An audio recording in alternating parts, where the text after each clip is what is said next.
Hi guys, Josh Bardsley here from YoungBillionaires.com with a Z.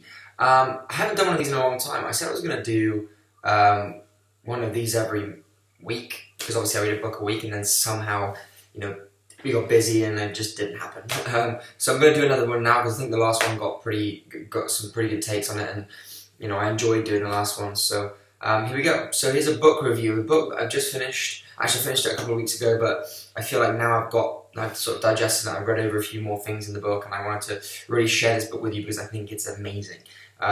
This is probably one of my favourite books I've read yet. The book is Tap Dancing to Work. This is going to be the opposite way around for you guys, so don't worry about that. I'll post a link down there to both Amazon.com and Amazon.co in case you can buy it. Again, I have no affiliation with that, so I'm just putting it there for your convenience.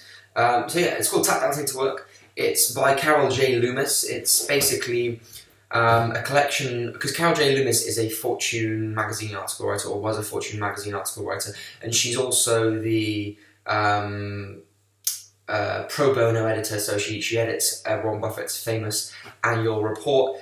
So basically she's the main editor of that, and basically she's written this book, and basically it's a collection of articles that Fortune magazine have done on Warren Buffett from 1966 all the way through to now, or 2013 when the book was published. So basically it's a lot of articles, and it's phenomenal to see how Warren's developed as a business person and how his empire has developed as a business person, how people's view on Warren Buffett has grown over those 50 years.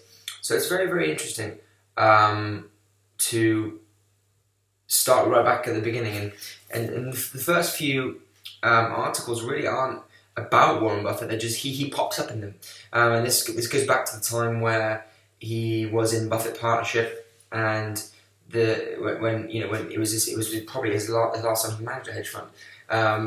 And that was a partnership he set up with family, and it grew from about $100,000, and by the time they liquidated the partnership, I think it was around $100 million.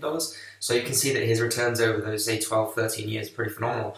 And then it starts to develop into, the articles when Warren bought Berkshire Hathaway, and how he was talking about the textiles industry then, and how his view on Berkshire was going to be a lot different to what it is now. And then you can see sort of how it sort of expands, and how Berkshire sort of sacks off the textiles mill sort of style things and starts to become more of a conglomerate, and then obviously take you through all the Solomon period, which is super interesting, and brings you back down to nowadays. But I think the underlying lessons from this book for me were just reiterations of Warren Buffett's passion for business and investing. Warren Buffett, you can see from this book, from everything, all the books, the number of books that are available about him, by him, or autobiographical. I don't think he's written that many books or written a book by himself yet. And he says he's going to do that, because I listened to an interview the other day where he said he's going to do that. So hopefully he will do that. So underlying lessons is his serious passion for business and investing. You can also see the serious knowledge around compounded efforts. So he says it multiple times throughout this book, and you can see that how he's not looking to make ridiculously big purchases. He's not looking to, that's a lie, I messed that up. He's not looking to do a lot of ridiculously big purchases. He's looking for that one purchase a year or whatever. He's looking at a few ideas, and his idea of progression is to buy and stay out of the hype. There's no need for that hype, and we're seeing this so much nowadays with our portfolio of securities, is that there is so much, the media drives everything, and the media always manipulate stuff. They manipulate stuff every day, and you see it all the time on Bloomberg and Wall Street Journal, and investors flock to it. I don't know why, because half the stuff they're talking about isn't true. You can see it, for example, in some emails that came out the other day regarding, I'm not going to go into too much detail about our portfolio, but they took things from letters that were sent to shareholders from early last year, so early 2015, and made it out like they'd just come out. So that causes stuff. I'm not I don't give a shit about the day-to-day prices of stock. I'm more thinking about what's going to be like in 2 years' time, or 3 years' time, or 5 years' time, or 10 years' time.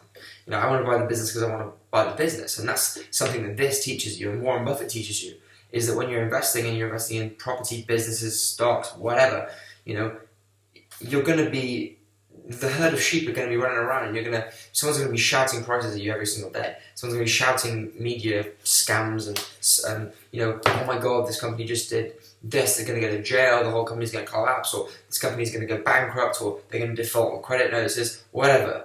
They're going to be throwing that at you every day. It's your job to make sure that you do not fall into that trap. I'm a Buffett advocate. I'm a value investor. I'm a value person. In property or in business or investing, think about 10, 20, 30, 40, 50 years. He says it in here, and he says it a million times on, and I think this is interesting actually, because one of his best videos, in my opinion, is the one with Gates, and he talks with Gates, and he's doing an interview, and they're answering questions from university students, and this Fortune magazine actually does a narrative of it. Not a narrative, but like a what's the word? They basically just put it into words. I can't remember the word. They put it into words, and you can see the back and forth from Gates and Buffett and how they're talking about stuff. And it's just so very interesting to see how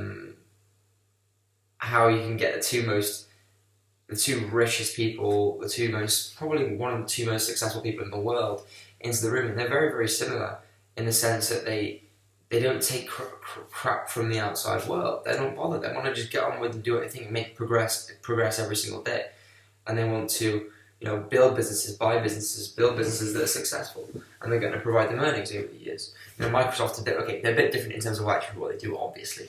And I'm not here to become Bill Gates. I know I'm never going to become Bill Gates. I don't want to become Bill Gates. I don't want to run a huge tech company. I want to be more a person that wants to go on or an investment firm. But yeah, this book blew my mind. It really did blow my mind. And I really, really, really would recommend you going and buying this book. It is phenomenal, and it will teach you so much. It causes you to think. It makes you think about. You can't just. The learning's not just going to jump off the page in this book. They're going to be presented to you in a way that you've got to analyse, and you've got to move into your investment career and your own investment portfolio. But yeah, really good book. So I'm not going to go into too much more blabbing on. I tend to do that. So cheers, guys. Thank you.